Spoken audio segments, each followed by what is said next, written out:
మీ మోకాల నొప్పులకు ఎటువంటి సర్జరీ లేకుండా ఎపియాన్ పెయిన్ క్లినిక్ అందిస్తున్న అత్యాధునిక చికిత్స. సో ఇప్పుడు సినిమా పరిశ్రమకు ఒకే ఒక ట్రబుల్ షూటర్గా మారబోతున్నారు పవన్ కళ్యాణ్. ఎందుకంటే రీసెంట్గా ఆయన చేసినటువంటి కామెంట్స్ని ఒకసారి పరిశీలించినట్లయితే పుష్ప వివాదంలో ఆయన ఎక్కడ కూడా పెద్దగా రియాక్ట్ కాలేదు, మౌనంగా ఉంటూ వచ్చారు. సో పవన్ కళ్యాణ్ మౌనం వెనక ఒక పెద్ద వ్యూహమే ఉందనే చెప్పాలి. ఎందుకంటే ఇప్పుడు ఇండస్ట్రీకి సంబంధించి కూడా మెగాస్టార్ చిరంజీవి గారు ఆయన పెద్ద దిక్కుగా ఉంటూ వస్తున్నారు, అనేక సమస్యలన్నిటి కూడా పరిష్కారం చూపుతూ వస్తున్నారు. అయితే ఆయన గత కొన్ని రోజుల నుంచి కూడా మౌనంగా ఉన్నారు. ఎందుకంటే అల్లు అర్జున్ ఎపిసోడ్లో జరిగినటువంటి వివాదం అంతా కూడా మనకు తెలిసినటువంటి విషయం. అయితే ఇప్పుడు ముఖ్యమంత్రి రేవంత్ రెడ్డి గారు ఈ ఎపిసోడ్లో ఆయన చాలా సీరియస్గా తీసుకున్నారు. ఈ ఎపిసోడ్ని వెంటనే సినిమాకు సంబంధించినటువంటి బెనిఫిట్ షోల్ని రద్దు చేస్తున్నారు, టికెట్ల రేట్లను పెంపును కూడా నిలిపివేస్తున్నారు. దీనికి సంబంధించినటువంటి ప్రకటనను సాక్షాత్తు అసెంబ్లీలోనే చేశారు రేవంత్ రెడ్డి. అయితే ఇప్పుడు ఒక్కసారిగా మన తెలుగు సినిమాలంతా కూడా పాన్ ఇండియా సినిమాలుగా మారిపోయాయి, వందల కోట్ల రూపాయలతో నిర్మించే చిత్రాలుగా మారిపోయాయి. సో దేశవ్యాప్తంగానే కాకుండా అంతర్జాతీయ స్థాయిలో కూడా పలు భాషల్లో కూడా అనువదించి అక్కడ కూడా రిలీజ్ అయ్యేటువంటి పరిస్థితి. సో బాహుబలి నుంచి స్టార్ట్ అయినటువంటి ఈ ప్రక్రియ, ఆ తర్వాత బాహుబలి 2, ఆ తర్వాత కల్కి, హనుమాన్, అదేవిధంగా పుష్పకు సంబంధించినటువంటి ఫ్రాంచైజెస్, ఈ రెండు పార్ట్ 1 కావచ్చు, పార్ట్ 2 కావచ్చు, ఇవన్నీ కూడా మనకి పలు భాషల్లో రిలీజ్ అయినటువంటి విషయం తెలుసు. వందల కోట్ల రూపాయలను కూడా ఇప్పటికే సాధించినటువంటి పరిస్థితి మనకు తెలుసు. అయితే ఇప్పుడు ఒక్కసారిగా టికెట్ల రేట్లను పెంచము అనేటువంటి నిర్ణయాన్ని తీసుకున్న తర్వాత ప్రభుత్వం, దీనివల్ల సినిమా ఇండస్ట్రీకి ఇది ఒక పెద్ద దెబ్బనే చెప్పాలి. సో ఇండస్ట్రీకి సంబంధించి కూడా ఇప్పటికే భారీ సినిమాలన్నీ కూడా నిర్మాణం జరుగుతున్నాయి. సో వందల కోట్ల రూపాయలతో నిర్మాణం అయ్యేటువంటి ఈ కమర్షియల్ సినిమాలకు టికెట్ల రేట్ను కానీ, లేదంటే షోల పెంపును కానీ, షోల సంఖ్యను పెంచడం కానీ, బెనిఫిట్ షోను కల్పించడం కానీ చేస్తేనే ఆ స్థాయిలో కలెక్షన్స్ వచ్చేటువంటి అవకాశం ఉంది. సో ఇప్పటికే తెలంగాణలో ఆ నిర్ణయం తీసుకున్నారు కాబట్టి తెలంగాణకు సంబంధించినటువంటి ఈ వ్యవహారంలో ఇప్పుడు రేవంత్ రెడ్డికి నచ్చజెప్పేటువంటి ప్రయత్నం, సాహసం ఎవరు చేస్తారు అంటే ప్రస్తుతం ఉన్నటువంటి పరిస్థితుల్లో చూస్తే మీటింగ్ వచ్చినటువంటి ఎవరైతే యాక్టర్స్ కావచ్చు, అదేవిధంగా డైరెక్టర్స్ కావచ్చు, ప్రొడ్యూసర్స్ కావచ్చు, వీరందరూ కూడా రేవంత్ రెడ్డిని నచ్చజెప్పేటువంటి పరిస్థితి అక్కడ కనిపించలేదు. ఎందుకంటే కేవలం అక్కడ మీటింగ్ అంతా కూడా హైదరాబాద్కి సంబంధించి, హైదరాబాదు ఒక అంతర్జాతీయ స్థాయిలో సినీ రంగంలో ఇదొక కేంద్రంగా, హబ్గా మారాలి అనేటువంటి దాని మీదే చర్చ జరిగింది తప్ప ఎక్కడా టికెట్ల రేట్ల పెంపు, అదేవిధంగా బెనిఫిట్ షోలకు సంబంధించి డిస్కషన్ జరగలేదు అనేది కూడా అందరూ కూడా బయటకు వచ్చిన తర్వాత సినీ ఇండస్ట్రీకి సంబంధించిన వారు చెప్తున్నటువంటి పరిస్థితి మనం చూసాం. అయితే ఇప్పుడు ఎంత బయటకు వచ్చా చెప్పినా కానీ మెయిన్ కావాల్సింది ఇండస్ట్రీకి సంబంధించి ఇప్పుడు బెనిఫిట్ షోలు కావాల్సిందే, ఖచ్చితంగా సినిమా టికెట్ల రేట్లను పెంచాల్సిందే కొన్ని రోజుల పాటు. అంటే పుష్పకు పెంచినంత స్థాయి కాకపోయినా ఒక యావరేజ్ స్థాయిలో పెంచాలి అనేటువంటి ఒక డిమాండ్ అయితే అందరి విషయంలో కూడా వ్యక్తమవుతుంది. అయితే ఇప్పుడు ఏపీలో ప్రభుత్వం ఎలా తీసుకోబోతుంది? ఇప్పటికే తెలంగాణతో పాటుగా పుష్ప సినిమా విషయంలో ఏపీలో కూడా టికెట్ల రేట్లను పెంచుకోవడానికి, బెనిఫిట్ షోలను వేసుకోవడానికి కూడా అనుమతి ఇచ్చినటువంటి పరిస్థితి మనం చూసాం. ఇప్పుడు తాజాగా తెలంగాణ ప్రభుత్వం ఆ నిర్ణయాన్ని వెనక్కి తీసుకొని దీనిపై బెనిఫిట్ షోలను రద్దు చేస్తూ టికెట్ల రేట్లను పెంచేది లేదని ససేమిరా అంటూ కరాఖండిగా చెప్పేశారు రేవంత్ రెడ్డి. సో ఆ తర్వాత జరిగిన మీటింగ్లో కూడా దీని గురించి డిస్కషన్ లేదు. అయితే ఇప్పుడు సంక్రాంతికి కొన్ని భారీ సినిమాలు అయితే రాబోతున్నాయి. అది కూడా ఎవరైతే ఇప్పుడు రీసెంట్గా దిల్ రాజు గారికి సంబంధించినటువంటి నిర్మాతగా ఉన్న ఆయన 2 సినిమాలు ఇప్పుడు రాబోతున్నాయి. ఆయన తెలంగాణకు సంబంధించి కూడా తెలంగాణ ఫిలిం ఛాంబర్కి కూడా ఆయన ప్రజెంట్ చైర్మన్గా కూడా ఉన్నారు. అయితే దిల్ రాజు కూడా ఒప్పించేటువంటి ప్రయత్నం చేయలేదనేది మనకి ఇక్కడ చాలా స్పష్టంగా. అయితే ఇప్పుడు తాజాగా ఏపీలో దీనికి నిర్ణయం తీసుకునేటువంటి అవకాశం ఉందా? టికెట్ల రేట్లను పెంచే అవకాశం ఉందా?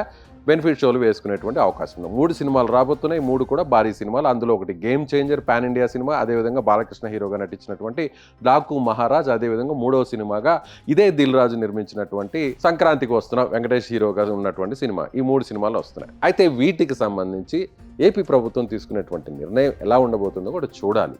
సో ఇప్పుడు పవన్ కళ్యాణ్ రీసెంట్గా ఆయన చేసినటువంటి కామెంట్స్, ఇప్పటి వరకు ఎక్కడ కూడా ఏ ఎపిసోడ్లో కూడా ఆయన మాట్లాడడం జరగలేదు. చాలామంది సినీ ప్రముఖులు, పెద్ద పెద్ద హీరోలు, నిర్మాతలు, దర్శకులు అందరూ కూడా అల్లు అర్జున్ని పరామర్శించి వచ్చారు. దీని మీద కొంతమంది కామెంట్స్ చేశారు, కొంతమంది ట్వీట్ చేసినటువంటి పరిస్థితి. అయితే ఇప్పుడు మెగా ఫ్యామిలీకి సంబంధించి నాగబాబుతో అల్లు అర్జున్ భేటీ అవ్వడం జరిగింది, చిరంజీవి గారి ఇంటికి వెళ్ళడం జరిగింది. కానీ పవన్ కళ్యాణ్ కలిసేటువంటి ప్రయత్నం చేసినా కూడా, పవన్ కళ్యాణ్ గారు హైదరాబాద్కి వచ్చినా కూడా ఎక్కడ కూడా అల్లు అర్జున్ కలిసేటువంటి అవకాశం కల్పించలేదు. సో ఇప్పుడు ఇండస్ట్రీకి ఒక పెద్ద నష్టం జరుగుతుంది కాబట్టి పవన్ కళ్యాణ్ నిన్న కామెంట్స్ చేశారు కాబట్టి చాలా బ్యాలెన్స్డ్గా మాట్లాడారు. ఆయన మీడియాతో చిట్చాట్లు అయినా చాలా బ్యాలెన్స్డ్గా రేవంత్ రెడ్డి ఎక్కడా తప్పు చేయలేదు, ఆయన స్థానంలో ఎవరున్నా కూడా అలాంటి నిర్ణయం తీసుకుంటారు. సో అల్లు అర్జున్ ఒక్కరినే టార్గెట్ చేయడం కరెక్ట్ కాదు, ఆయన ఒక్కరి మీదనే ఇదంతా కూడా మోపడం కరెక్ట్ కాదు. సినిమా అంటే అందరూ కూడా కలిసి నిర్మించేది సినిమా. సో అల్లు అర్జున్ కాకపోయినా ఆయన వ్యక్తిగత సహాయ సిబ్బంది కావచ్చు, లేదా సెక్యూరిటీ సిబ్బంది కావచ్చు, లేదంటే సినిమా ఇండస్ట్రీ ఆ సినిమా టీం కావచ్చు, నిర్మాతలు కావచ్చు, లేదా దర్శకులు కావచ్చు, వీరే టెక్నీషియన్స్ ఎవరో ఒకరు వెళ్ళి అక్కడ ఆ కుటుంబాన్ని పరామర్శించి ఉంటే ఇంత జరిగేది కాదు. గోటితో పోయేదాన్ని గొడ్డల దాకా తీసుకొచ్చారు అని అన్నారు. ఆయన ఆ మాట ఎందుకన్నారంటే, ఇది ఒక అల్లు అర్జున్ అరెస్ట్ అవ్వడం, కేసులు, కోర్టులు, ఈ విషయాన్ని పక్కన పెడితే ఆ టీంకే కాదు, సంధ్య థియేటర్ యాజమాన్యానికే కాదు, పుష్ప టీంకే కాదు, దీనివల్ల ఇండస్ట్రీకి కూడా నష్టం జరుగుతుంది అని పరోక్షంగా చెప్పకనే చెప్పేశారు పవన్ కళ్యాణ్. అంటే గోటితో పోయేదాన్ని గొడ్డల దాకా తీసుకువచ్చారు అని కూడా ఆయన చెప్పడం జరిగింది. అయితే ఇప్పుడు పవన్ కళ్యాణ్ చేసినటువంటి కామెంట్స్, రేవంత్ రెడ్డి గారు చేసింది చాలా కరెక్ట్. పోలీసులు ఎవరున్నా కూడా పోలీసులు చట్ట ప్రకారమే వెళ్తారు, పోలీసులు చేసిన దాంట్లో ఎలాంటి తప్పు లేదంటూ కూడా, అదేవిధంగా అల్లు అర్జున్ ఒక్కరి మీదనే ఇదంతా కూడా మోపడం కరెక్ట్ కాదంటూ కూడా అక్కడ బ్యాలెన్స్డ్గా మాట్లాడారు పవన్ కళ్యాణ్. సో ఈ ఎపిసోడ్ చూస్తే మనకి పవన్ కళ్యాణ్ గారు ఇంకో మాట కూడా అన్నారు, రేవంత్ రెడ్డి గారితో నాకు మంచి సంబంధాలు ఉన్నాయి, సన్నిహిత సంబంధాలు ఉన్నాయి, ఆయన కష్టపడి ఎదిగినటువంటి నాయకుడు, కింది స్థాయి నుంచి ఈరోజు సీఎం వరకు వచ్చినటువంటి లీడర్ అంటూ కూడా ఆయన చెప్పడం జరిగింది. ఇప్పుడు ప్రభుత్వానికి సంబంధించి తెలంగాణ ప్రభుత్వంలోనూ అదేవిధంగా ఏపీ ప్రభుత్వంలోనూ రెండు ప్రభుత్వాలకు కూడా ఒక సన్నిహిత సంబంధాలు ఉన్నాయి. ఈ రెండు ప్రభుత్వాలు కూడా ఇప్పటికే ముఖ్యమంత్రులు కూడా హైదరాబాద్లో భేటీ అవ్వడం జరిగింది, పలు సమస్యల మీద కూడా డిస్కషన్ కూడా చేయడం జరిగింది, మళ్ళీ కూడా భేటీ అవుతామని కూడా చెప్పడం జరిగింది. అదేవిధంగా పవన్ కళ్యాణ్ రేవంత్ రెడ్డి కూడా భేటీ అవ్వడం కూడా జరిగింది. అదేవిధంగా తెలంగాణకు సంబంధించి కూడా వరదల సమయంలో పవన్ కళ్యాణ్ వ్యక్తిగతంగా ఆయనకు సంబంధించినటువంటి సహకారం, ఆర్థిక సహకారం కూడా అందించడం జరిగింది. సో ఇవన్నీ చూస్తే పవన్ కళ్యాణ్ ఇప్పుడు పెద్దన్న పాత్రను పోషించేటువంటి అవకాశం ఉందా? మెగాస్టార్ చిరంజీవి రంగంలోకి దిగి పవన్ కళ్యాణ్ ద్వారా సో ప్రభుత్వం నుంచి అటు ప్రభుత్వానికి మాట్లాడించి ఇండస్ట్రీకి సంబంధించి రేవంత్ రెడ్డిని కొంత సముదాయించి ఒప్పించేటువంటి పరిస్థితి ఉంది అనేది ఇప్పుడు ప్రస్తుతం ఇండస్ట్రీలో వినిపిస్తున్నటువంటి టాక్. సో పవన్ కళ్యాణ్ ఒక ట్రబుల్ షూటర్గా మారబోతున్నారు. ఏపీకి సంబంధించి చాలా ఇప్పటికే పవన్ కళ్యాణ్ ఆల్రెడీ ఆయనకు సంబంధించినటువంటి మంత్రే ఇప్పుడు సినిమాటోగ్రఫీ మంత్రిగా ఉన్నారు జనసేన పార్టీకి సంబంధించి. అదేవిధంగా నాగబాబు గారు కూడా త్వరలో ఆయన ఎమ్మెల్సీ అయ్యి మంత్రివర్గంలోకి వస్తున్నారు కాబట్టి సో ఏపీ విషయంలో ఇండస్ట్రీకి ఎక్కడ పెద్ద గ్యాప్ లేదు. మొదటి నుంచి చంద్రబాబు కూడా ఆయన ఇండస్ట్రీతో సన్నిహితంగా ఉంటున్నారు, ఇండస్ట్రీలో ఉన్న చాలామంది కూడా ఆయన కీలకంగా కూడా ఆయనతో చాలా క్లోజ్గా ఉండేటువంటి పరిస్థితి. అదేవిధంగా బాలకృష్ణ గారు సొంత బావమరిది ఎమ్మెల్యే కూడా, ఆయన కూడా పార్టీలో ఉన్నారు కాబట్టి ఇండస్ట్రీకి సో ప్రభుత్వానికి ఎక్కడ పెద్ద గ్యాప్ లేదు, చాలా మంచి సంబంధాలు ఉన్నాయి. కాబట్టి ఇప్పుడు తెలంగాణకు సంబంధించి కూడా రేవంత్ రెడ్డి తీసుకున్నటువంటి నిర్ణయాన్ని కొంత ఉపసంహరించుకునే విధంగా కొంత ఆయనకి నచ్చజెప్పేటువంటి ప్రయత్నం చేసేది ఒకే ఒక్క నాయకుడు పవన్ కళ్యాణ్ గానే మనం చెప్పాలి. ఎందుకంటే ఇప్పుడు ఆయన ఏపీ డిప్యూటీ సీఎం హోదాలో ఉన్నారు. అదేవిధంగా ఆయన చాలా పెద్ద హీరో, ప్రత్యేకంగా చెప్పాల్సిన అవసరం లేదు ఇండస్ట్రీలో ఆయనకి ఎంత మంచి పేరు ఉందో. అదేవిధంగా మెగాస్టార్ చిరంజీవి వెనక ఉండి ఇప్పుడు ఇండస్ట్రీకి సంబంధించినటువంటి ఈ సమస్యను సాల్వ్ చేసే అవకాశం చాలా స్పష్టంగా కనిపిస్తుంది.